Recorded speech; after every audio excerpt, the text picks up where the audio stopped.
Bienvenue dans l'interview culture.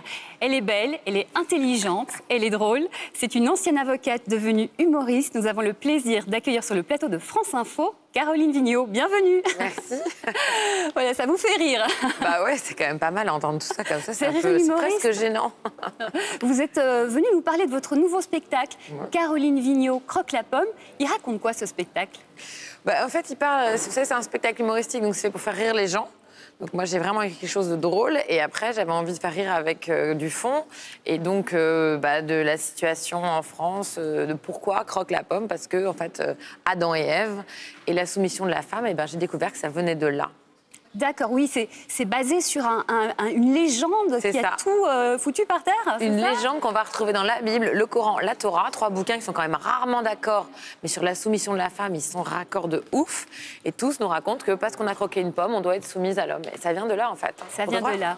Et donc, dans votre spectacle, vous commencez effectivement à l'origine de l'humanité, Adam et Ève. On passe par le Moyen-Âge où on découvre que, oui, effectivement, il existe des féministes. Elles sont enfin reconnues et brûlées vives. Voilà. Donc bon, c'est pas top. Non. Et puis, de fil en aiguille, vous arrivez à notre époque où vous rappelez évidemment Simone Veil et la loi pour la légalisation de l'avortement. Vous nous apprenez plein de petites choses, des règles, des lois qui existent encore aujourd'hui.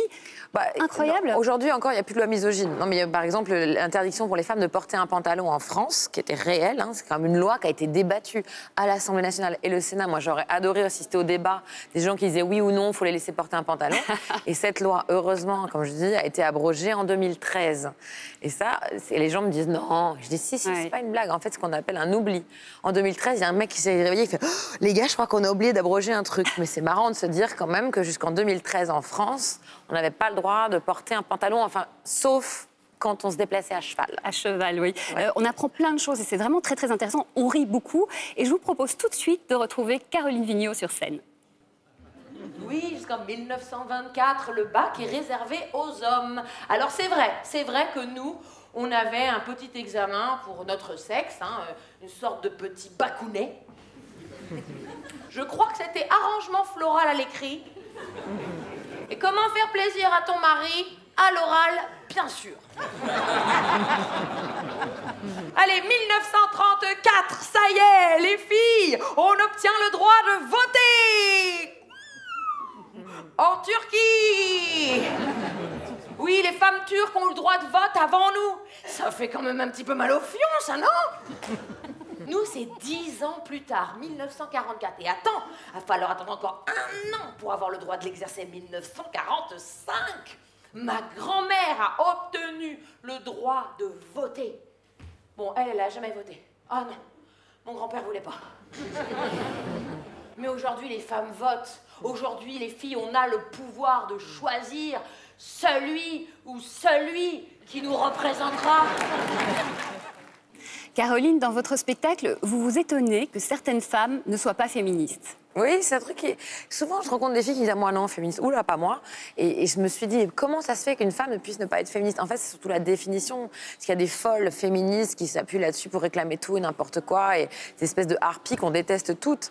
Donc je me suis dit, il faut revenir à l'essence même du féminisme. Ma grand-mère, mon arrière-grand-mère qui sont battues pour qu'on ait les mêmes droits.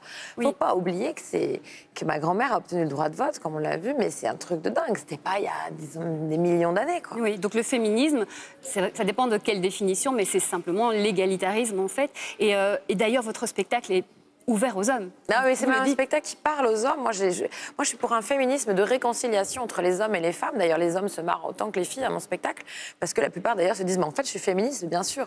Et je les remercie, d'ailleurs, parce que sans eux, on n'y arrivera pas. Il ne faut pas oublier que c'est eux qui nous ont donné le droit de vote. Alors que vous soyez un homme, une femme, allez voir Caroline Vigneault croque la pomme. C'est au théâtre c'est au Palais des Glaces, voilà, à Paris, et en 2019 en tournée dans toute la France. Merci infiniment, avec Caroline, plaisir. Beaucoup de succès. Merci. Et nous on se retrouve demain pour une nouvelle interview culture. Et d'ici là, bon spectacle.